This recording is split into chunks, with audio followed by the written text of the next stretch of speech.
नमस्कार दोस्तों, स्वागत है आपका संध्या स्टोरी में। आज की कहानी है ससुराल में बहू के अधिकार। चलिए सुनते हैं। गांव की कच्ची सड़कों पर सजे धजे बैलगाड़ियों का काफिला धीरे धीरे आगे बढ़ रहा था। फूलों से सजी पालकी में बैठी नेहा की आंखों में हजारों सपने थे। आज उसकी शादी हो चुकी थी और वह अपने ससुराल जा रही थी। बचपन से माँ ने जो संस्कार दिए थे उन्हें सहेजते हुए वह एक नई जिंदगी की शुरुआत करने जा रही थी। ससुराल पहुंचते ही घर के दरवाजे पर उसकी सास, ससुर और देवर ननद खड़े थे। गृह प्रवेश की रस्म के बाद नेहा को पूरे घर से परिचित कराया गया। हवेली जैसे बड़ी कोठी में कई कमरे थे जिनमें उसके जेठ, जेठानी, देवर, ननद और सास ससुर रहते थे। पहली रात नेहा को अपनी सास की कुछ बातों से एहसास हुआ कि यह घर उसके लिए बहुत सहज नहीं होने वाला। अगले ही दिन सुबह नेहा ने देखा कि घर की बड़ी बहू यानी उसकी जेठानी रेखा सुबह 4 बजे से ही काम में लगी हुई थी। सासू माँ उसे निर्देश देती जा रही थी और रेखा बिना कुछ बोले काम कर रही थी। नेहा को लगा कि उसे भी कुछ मदद करनी चाहिए, लेकिन जैसे ही उसने रसोई में कदम रखा, सासू माँ ने उसे रोकते हुए कहा, अभी नई नई आई हो, आराम करो, ये सब तो बड़ी बहू का काम होता है। नेहा को यह सुनकर अजीब लगा। उसे अपने अधिकार और कर्तव्यों का सही आभास नहीं था, लेकिन धीरे धीरे उसे महसूस होने लगा कि यह घर पुरुष प्रधान था, जहां बहुओं को केवल सेवा के लिए रखा जाता था। जेठानी रेखा की उदास आंखें और उसकी थकी हुई देह देखकर नेहा समझ गई थी कि इस घर में बहुओं के अधिकारों की कोई जगह नहीं है। कुछ ही दिनों में नेहा को समझ आ गया कि सास और घर के पुरुषों का रवैया बहुओं के प्रति कठोर था। बहुओं को अपनी मर्जी से कुछ भी करने की इजाज़त नहीं थी, ना हंसने की, ना अपने मन से कोई निर्णय लेने की। एक दिन नेहा ने देखा कि रेखा ने अपने मायके से आई माँ की चिट्ठी पढ़ने के बाद उसे चुपचाप जला दिया। नेहा चौंक गई। आपने ऐसा क्यों किया भाभी? रेखा ने उदास मुस्कान के साथ कहा, इस घर में हमें अपने मायके से कोई नाता रखने की इजाज़त नहीं है। अगर किसी को पता चल गया कि माँ ने मुझे चिट्ठी भेजी है तो हंगामा हो जाएगा। नेहा को यह सुनकर गहरा घातक लगा। उसने अपने पति राजीव से इस बारे में बात करने की कोशिश की, लेकिन राजीव ने यह कहकर बात टाल दी, माँ जैसी परंपरा चला रही है वैसे ही हमें रहना होगा। तुम इस घर में नई आई हो, ज़्यादा सवाल मत करो।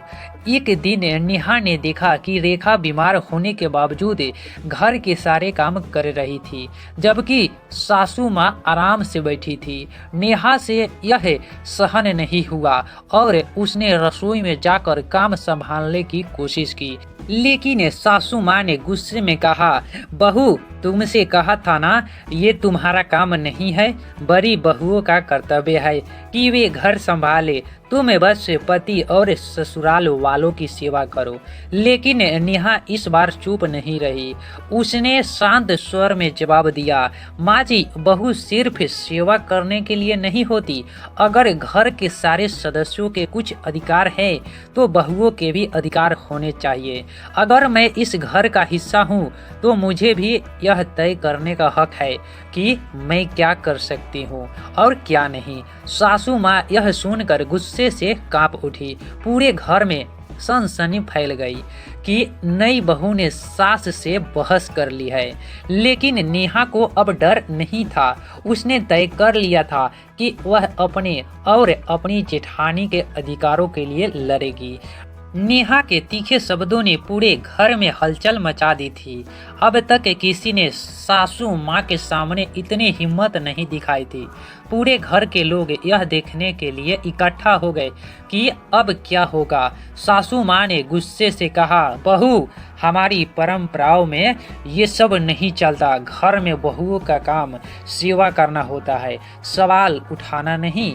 नेहा ने संयम रखते हुए कहा, परंपरा इंसान के जीवन को आसान बनाने के लिए होता है, ना कि किसी को गुलाम बनाने के लिए। अगर इस घर के पुरुषों को अपनी मर्जी से जीने का अधिकार है तो बहुओं को क्यों नहीं। नेहा की बात सुनकर जेठ देवर और यहाँ तक कि उसका पति राजीव भी अचंभित रह गए। राजीव ने तुरंत हस्तक्षेप करते हुए कहा, नेहा ये सब बातें मत करो, माँ जैसी कह रही है वैसे ही रहो, घर में शांति बनी रहनी चाहिए। लेकिन इस बार नेहा चुप रहने वाली नहीं थी। उसने सीधा अपने पति की आंखों में देखा और कहा, शांति, जब बहुओं को हर दिन मानसिक और शारीरिक शोषण सहना पड़े तब तुम्हें शांति दिखाई देती है क्या? मैंने तुमसे यह कहा था कि मैं इस घर में सिर्फ सेवा करने के लिए आई हूँ। मेरे भी कुछ अधिकार हैं और अब मैं उन्हें लेकर रहूंगी। नेहा की बातें सुनकर जेठानी रेखा की आंखों में उम्मीद की किरण जागी। वह भी पहली बार अपनी चुप्पी तोड़ते हुए बोली, नेहा सही कह रही है, हमें भी इंसान समझा जाना चाहिए। घर के हर फैसलों में हमारी भी राय होनी चाहिए। हम कोई नौकरानी नहीं है, हम भी इस घर का हिस्सा है। सासू माँ को यकीन नहीं हो रहा था कि उनकी हमेशा दब कर रहने वाली बड़ी बहू भी आज उनके खिलाफ बोल रही थी। इस पूरे विवाद के दौरान ससुर जी चुपचाप बस सुन रहे थे, लेकिन जब उन्होंने देखा कि घर की बहुओं को अब और दबाया नहीं जा सकता तो उन्होंने पहली बार अपनी राय रखी। हमने हमेशा घर की औरतों को अपनी परंपराओं के नाम पर दबा कर रखा, लेकिन सच यही है कि हमने उनके अधिकारों को कभी नहीं समझा। बहू, तुमने जो कहा वो गलत नहीं है। अब से घर में कोई भी फैसला बहुओं की सहमति के बिना नहीं लिया जाएगा। और हाँ, बहुओं के मायके से रिश्ता तोड़ना भी सही नहीं।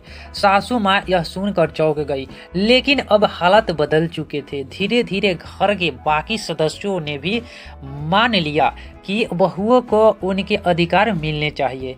अब घर में हालात बदल चुके थे। नेहा और रेखा को सुबह जल्दी उठकर जबरदस्ती सारे काम नहीं करने पड़ते थे।